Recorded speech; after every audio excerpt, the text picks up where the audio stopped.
പ്രിയപ്പെട്ട കൂട്ടുകാരെ, ഓർമ്മകളെക്കുറിച്ചും അറിവിയെക്കുറിച്ചുമൊക്കെയാണ് നമ്മൾ പറഞ്ഞുകൊണ്ടിരിക്കുന്നത്. പലരും ചോദിക്കുന്നത് ഓർത്തു വെക്കാൻ എളുപ്പത്തിൽ വല്ല മാർഗവുമുണ്ടോ എന്നാണ്. ആ മാർഗത്തെക്കുറിച്ചാണ് ഇനി നമ്മൾ അന്വേഷിക്കുന്നത്. പഠിച്ച കാര്യങ്ങളായിരുന്നാലും ഓർത്തു വെക്കേണ്ടതായിരുന്നാലും അത് നമ്മുടെ മെമ്മറിയിലേക്ക് എങ്ങനെ സൂക്ഷിച്ചു വെക്കാമെന്ന് വളരെ കൃത്യമായി പഠിക്കുന്ന, മനസ്സിലാക്കുന്ന ഒരു മെത്തേഡിലേക്ക് നമ്മൾ മാറുകയാണ്. അതിന് 5-6ഓളം ടെക്നിക്കുകളുണ്ട്. അതിൽ ആദ്യത്തത് അസോസിയേഷൻസ് ഓഫ് ഇൻഫർമേഷൻ എന്ന് പറയും. ഒന്നിനോട് കണക്ട് ചെയ്ത് പഠിക്കുക. ഇപ്പോൾ ഒരു ഉദാഹരണം പറഞ്ഞാൽ, നമുക്കൊരു വാക്ക് അല്ലെങ്കിൽ ഏതെങ്കിലും ഒരു പദം ഓർത്തു വെക്കുന്നതിന് വേണ്ടി ആ പദത്തെ മറ്റൊരു പദവുമായി ഓർത്തു വെക്കുക. ഞാൻ വായിച്ചുകൊണ്ടിരിക്കുന്ന റിമെമ്പർ എവറിത്തിങ് എന്ന പുസ്തകത്തിൽ അദ്ദേഹം മനോഹരമായ ഒരു കഥ പറയുന്നുണ്ട്. അതിങ്ങനെയാണ്: ഒരു ചുവന്ന കാറ് കാണുന്നു, ക്യാംബ്രി കാറാണ്. ആ കാറ് കാണുമ്പോൾ തന്നെ നമ്മൾ ആലോചിക്കുന്നത് അതൊരു പഴത്തിന് മുകളിലൂടെ കയറി, മഞ്ഞ നിറത്തിലുള്ള പഴത്തിന് മുകളിലൂടെ കയറി ആ പഴത്തെ ഒന്നുമല്ലാതാക്കി കളയുന്നു എന്നാണ്. ഇപ്പോൾ എന്റെ മെമ്മറിയിൽ 2 കാര്യങ്ങൾ കോഡ് ചെയ്തു: ചുവന്ന ക്യാംബ്രി കാറും അതേപോലെ തന്നെ ആ മഞ്ഞ ബനാനയും. ഒന്ന് ആലോചിച്ച് നോക്കൂ, ഏതെങ്കിലും ഒരു ഘട്ടത്തിൽ പിന്നീട് മാസങ്ങൾ കഴിഞ്ഞാലും ഒരു ചുവന്ന ക്യാംബ്രി കാർ നിങ്ങൾ കണ്ടാൽ ഓട്ടോമാറ്റിക്കായിട്ട് നിങ്ങളുടെ മെമ്മറിയിൽ ആ മഞ്ഞ ബനാനയും കൂടെ കയറി വരുന്നു. എന്തുകൊണ്ടാണെന്ന് ചോദിച്ചാൽ, നമ്മൾ പരസ്പരം കണക്ട് ചെയ്തത് കൊണ്ട് ആ അറിവ് മായാതെ കിടക്കുന്നു എന്നാണ്.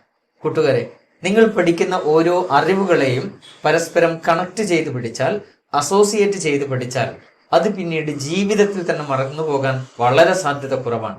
ഇതാണ് ഒന്നാമത്തെ മെമ്മറി ടെക്നിക്ക് എന്ന് പറയുന്നത്. ഇതിൽ രണ്ടാമത്തെ മെത്തേഡ് എന്ന് പറയുന്നത് വളരെ രസകരവും മനോഹരവുമാണ്: വിഷ്വലൈസേഷൻ ആൻഡ് ഇമാജിനേഷൻ.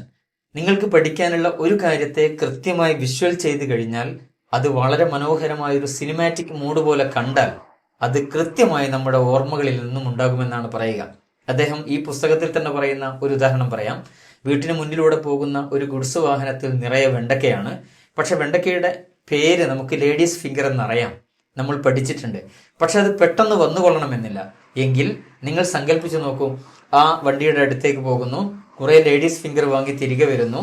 പിന്നീട് വീണ്ടും അത് അമ്മയുടെയോ ഉമ്മയുടെയോ കയ്യിലേക്ക് കൊടുക്കുമ്പോൾ പറഞ്ഞുകൊണ്ട്, ലേഡീസ് ഫിംഗർ ആണെന്ന് പറഞ്ഞുകൊണ്ട് കൊടുക്കുന്നു. പിന്നീട് ജീവിതത്തിൽ അത് മറന്നു പോകില്ല എന്നാണ്. കാരണം നിങ്ങൾ വാഹനത്തിലേക്ക് പോയതും ആ വാഹനത്തിൽ ലേഡീസ് ഫിംഗർ ധാരാളമായി കണ്ടതുമൊക്കെ നിങ്ങളുടെ മെമ്മറിയിലേക്ക് ഓടി ഓടി വരും. ഇങ്ങനെ മെമ്മറിയിൽ ഒരു ഇമേജിനായി, ഒരു ചിത്രമായി, വിഷ്വലായി രൂപപ്പെടുന്നത് കൊണ്ട് ആ ഓർമ്മയും ഒരു കാരണവശാലും മറന്നു പോകില്ല എന്നർത്ഥം. ചുരുക്കത്തിൽ ഇന്നത്തെ വീഡിയോയിൽ നമ്മൾ പറഞ്ഞത് അസോസിയേഷൻ ഓഫ് ഇൻഫർമേഷൻ, കണക്ട് ചെയ്ത് പഠിക്കുക എന്നതാണ്. അറിവുകളെ പരസ്പരം കണക്ട് ചെയ്ത് പഠിക്കുക. രണ്ടാമത്തത് വിഷ്വലൈസ് ചെയ്യുക അല്ലെങ്കിൽ ഇമേജിൻ ചെയ്യുക. ആ ഇമേജിൻ ചെയ്ത അറിവുകൾ മരണം വരെ നമ്മിൽ നിന്ന് മറന്നു പോകില്ല എന്ന് മനസ്സിലാക്കുകയും ചെയ്യുക. കൂടുതൽ ടെക്നിക്കുകൾ നമ്മൾ അടുത്ത വീഡിയോകളിലൂടെ തുടർന്ന് പഠിക്കാം.